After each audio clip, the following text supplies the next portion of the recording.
At long last, we have made it. Sub-level 14 of the Dream Den. The end of the game is within sight. Final floor! For the last time. The first thing I want to do is switch to an aerial perspective because according to many an LPer, this sub-level bears resemblance to the top of a GameCube. And I can definitely see it. That large circular sink-like area looks like the place where you slot your disc in. The lid that pops up, in other words. Furthermore, the ship is located where the power button would be. So that's definitely a nice touch. Now, as far as prep work is concerned, I'm having the president take the squadron over to the escape geyser because that is going to be the safest place for them. But it won't be 100% safe. As for Olimar, he's taking the yellows and only the yellows. Also, you'll want to have at least 30 Pikmin with you by the time you enter the sub-level. If you don't, just leave and come back. Lastly, you'll want to be sure to have a steady supply of red sprays with you. Are we clear? Good. Let's say hi to Louie. Hey there, buddy. How's it going?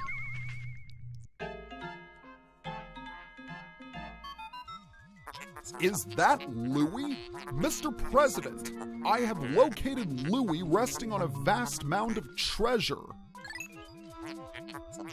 For him to venture to these depths alone, the desire of man is a thing to be feared. But Louie is not moving. Could he have exhausted his strength in reaching these depths?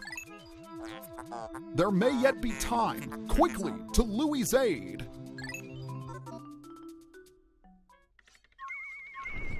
Oh, you didn't think it was going to be that easy, did you?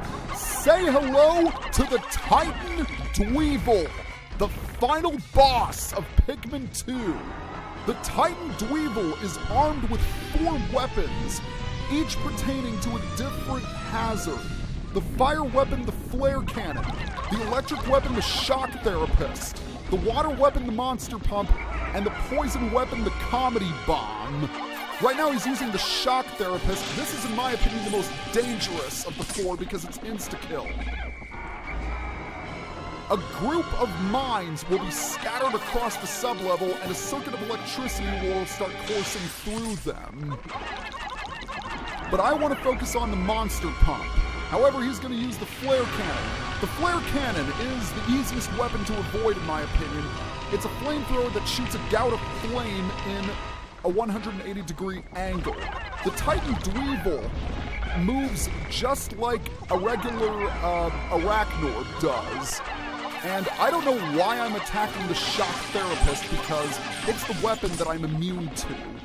But if you aren't planning on using yellows, then you'll want to target a different weapon, preferably the... Oh, jeez! That hurt. But despite its appearance, Olimar actually didn't get hurt because, well, I still have the anti-electrifier. Okay, now he's using the comedy bomb. The comedy bomb unleashes 3 streams of poison that rotate. And as long as you move along with the poison, you shouldn't have much trouble dodging it. Okay, now he's using the monster pump. The monster pump unleashes water shots. And the reason why it is so dangerous is because it can literally hit anywhere, including outside the sub-level. On the whole, I would say that purple sprays do not help a whole lot. Oh, whoa, whoa! Come on, guys. Oh, geez, that was not how I had hoped things would transpire. But back to what I was saying earlier. Purple sprays are not helpful. Red sprays, on the other hand, are incredibly useful. And you're going to use the flare cannon again. Oh, jeez. What really makes these weapons annoying is that they knock Olimar down every time he gets hit, and that can make rescuing your Pikmin very difficult indeed. Okay, I think one of the weapons has started smoking now. When a weapon is smoking, that means it is almost out of health, but it will also behave differently. As a matter of fact, the weapon will get stronger. I think the monster pump is smoking. Uh-oh. Looks like he's going to use the shock therapist. Okay, that's good. That is good. We can knock off the monster pump in the process. Come on. Okay, good. You are being cooperative. I like this. A little bit more should do it. Yes! The monster pump has been knocked off. When a weapon is knocked off, the Titan Dweevil will not pick it back up, thankfully. And there it will remain for the rest of the battle. I should also mention that when the monster pump starts smoking, it starts shooting water much more rapidly. I think I want to focus on the comedy bomb next since it has a wider range of attack. Uh-oh. Uh-oh. Uh-oh. Come on, come on. Come on, guys. There we go. Okay. Looks like everyone is under control. Now we need to get focused again. The weapons each have a weight of 30, which is one of the reasons why I said if you don't have 30 Pikmin, you might as well leave. Now I just need to wait until that guy stops attacking, and he did, so let's go ahead and focus on that comedy bomb. You don't want to throw your Pikmin too erratically. Okay, good. You're being cooperative. You don't want to throw your Pikmin too erratically because you don't want them to be spread far out. The further they're spread apart, the more difficult it is to wrangle them together if they are in distress. You probably figured this out by now, but he changes color depends on what weapon he's using. Oh, okay, the comedy bomb has started smoking. Now it will unleash 4 streams of poison, and the streams will travel a little more erratically. Okay, oh geez. I have to be very, very careful, because I'm going to try and make it so that I don't lose anybody. Uh-oh. Here goes the flare cannon! Oh, come on. There we go. It looks like everyone is under control. By the way, there are these little fireflies flittering around the sublevel, and I have no idea what they actually are. Okay, it's back to the comedy bomb. Uh-oh, where's the other, oh, there you are. Okay, you're actually safe, so I don't need to worry about you. So now we just gotta focus on that comedy bomb and knock it off. Okay, good, good, you're being cooperative. I like this. So the comedy bomb is almost out of health, which is good. Yes! 2 weapons down, 2 to go. Now we need to focus on the flare cannon. One thing I should mention is the fact that, actually, no, I'm not going to mention that because I don't want to get barbecued. I don't think the flare cannon is smoking at this time, but when it does start smoking, the flame will be larger and it'll spew in a 210-degree arc. Okay, good. Thank you for using the weapon that I am immune to. The shock therapist, the flare cannon, and the comedy bomb will not hit the upper deck for the most part. Okay, good. The flare cannon has been taken down. Now we need to focus on the shock therapist. And as long as we continue to use our yellows, he has no way of killing us. And now the shock therapist is smoking. When it is smoking, it activates sooner, but that is not important because at long last, all 4 of the weapons have been taken off. And the Titan Dweevil's armor is shed, revealing its true form. It's big, it's nasty, and it's also harmless. That is right. It has no way of killing your Pikmin in this state. All it can do is shake them off. Together now, let's take him down, using 1 more red spray. He does have a lot of health though, but not nearly as much as the raging Longlegs. A little bit more, come on! Yes! It is done! The final boss is defeated and dissolves into a pile of acid never to return. Oh, yeah, and Louie's been rescued too. He's kind of important. Louie? Are your life functions fading? No! He appears only to have fainted. He is always running into trouble. Instruct the Pikmin to carry him. There is not enough room for him in the cockpit anymore. We will have to keep him in the cargo hold with the treasure hoard. Believe it or not, the weapons are also treasures for us to collect. Yes, indeed, they are the last treasures that we are going to collect in the game. And each of them has a weight of 30. So once again, if you don't have at least 30 Pikmin, or Pikmin that can carry a weight of 30, you might as well leave. One other thing I should mention is that if the dungeon is revisited and the bosses fought after rescuing Louie, it will still attack the leaders if the weapons weren't collected last time. Speaking of weapons, worth 1,000 Pokos, we have the Flare Cannon. It's a small camping stove. Except in this universe, camping stoves double as flamethrowers. Alright, weapon number 2 is a Crook's Tube, I believe that's what it's called. Again, worth 1,000 Pokos, we have the Shock Therapist. Each of the 4 weapons has a value of 1,000, making them tied with the lustrous element as far as the second most valuable treasure is concerned. Speaking of treasures, we have another one coming right now. Eventually, that is. Up right here. Weapon number 3. It's a water tap along with the pressure gauge. We have the Monster Pump, also worth 1,000 Pokos. And last but certainly not least is the Comedy Bomb. Now, truth be told, I'm not exactly sure what the Comedy Bomb is supposed to be. But, worth 1,000 Pokos? It's the Comedy Bomb. I guess it's supposed to be some sort of laughing gas canister. But maybe it's a toxic gas canister, I don't know. Okay, despite the fact that we have collected all 4 of the Titan Dweevil's weapons, we notice that our treasure gauge is still responding, because the final treasure in the game is none other than Louie himself. Well, the game started with Louie, and now it is going to end with Louie. He certainly has caused us a lot of trouble, but he's definitely been the source of a few laughs as well. Our 201st and final treasure is Louie himself. Worth 10 Pokos, he is the king of bugs.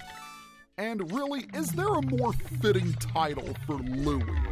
Let's be honest. I mean, we've read all of his cooking notes in the Picklepedia. We've done it. We've finally done it. We've explored every area, traveled through every cave, and collected every treasure on the planet.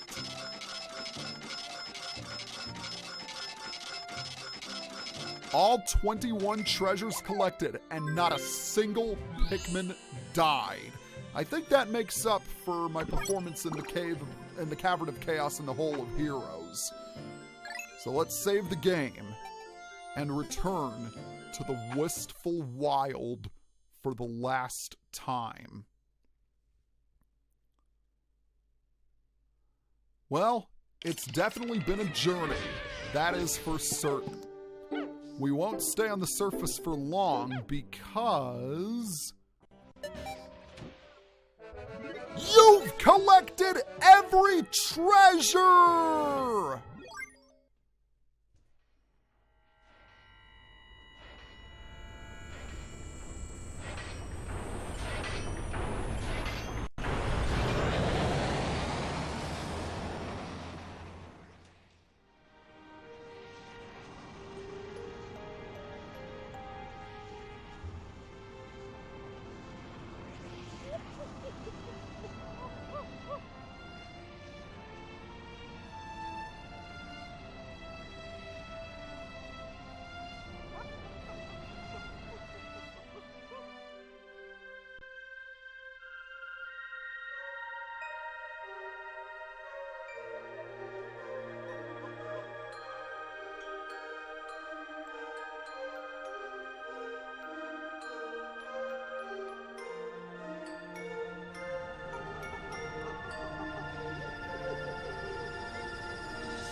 And with that, our journey has finally come to an end.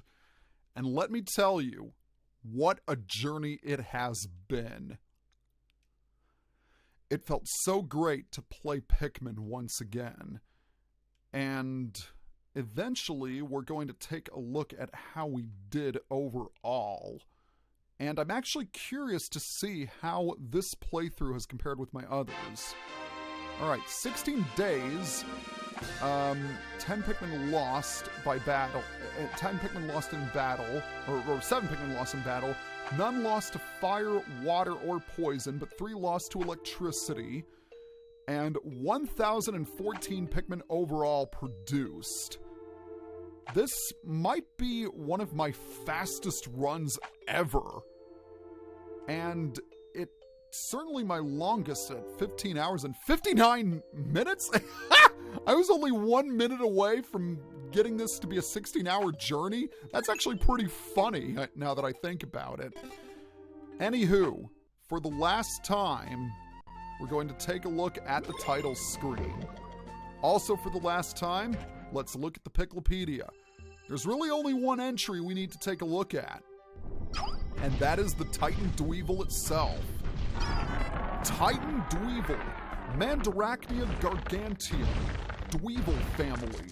The largest member of the Dweevil family, this fearsome predator carries protective components that frequently exhibit offensive capabilities, an evolution that may be attributed to mere chance.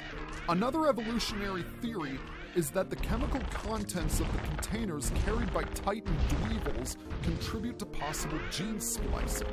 While other Dweevils do not seem to choose the objects they carry, the Titan Dweevil appears to prefer shiny objects above all others. Ooh, shiny. Let's move on to the treasure hoard because we've pretty much completed everything we need to. You've collected the Succulent series. Plunge into the juicy world of alien cuisine. We collected the fruits and also the veggies. You've collected the Nature's Candy series. Avant-garde veggies for modern gourmets. And now, you've collected the Paleontology series. Who knows what beasts left these behind? But we're still not done. You've collected the Ancient Secrets series. This old junk will make romantics weep with joy. But wait, there's more! You've collected the Tortured Artist series. Everyone's inner artist will crave this set.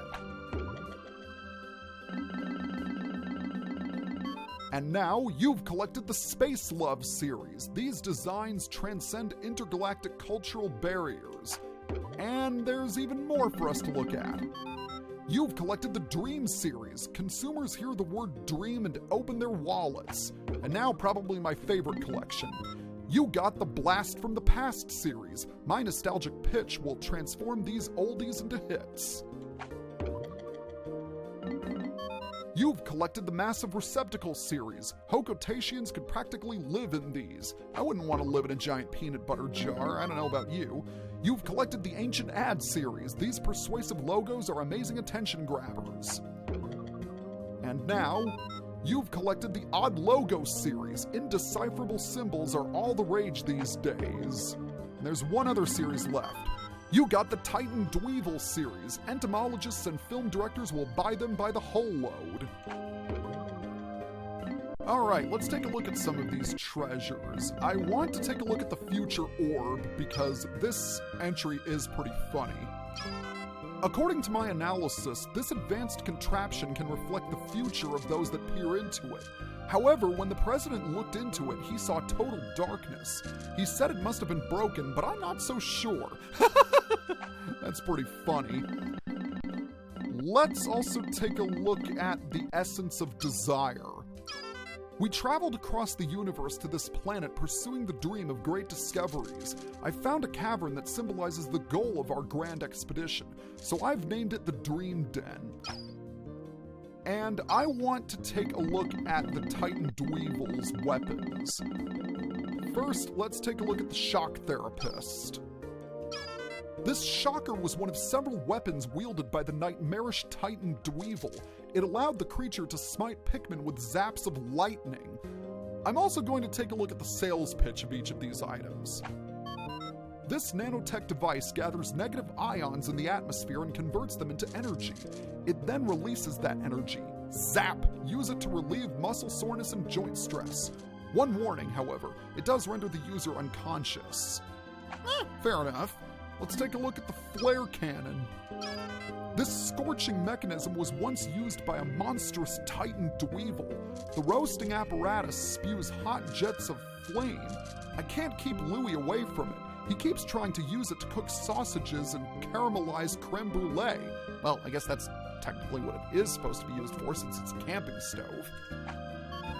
In the compressed air cylinder of this flamethrower, liquid gas is lit, producing the fire that gives the weapon its name. It is very dangerous and good kids know not to play with it. In case you wonder, it cannot be used as a substitute for a spaceship's rockets and should never be used to cook sausages. Never. Alright, now for the comedy bomb. This fiendish component was used by the Titan Dweevil. Although it was once a primitive chemical weapon, it is now a weapon of mass hilarity. Ship, please explain.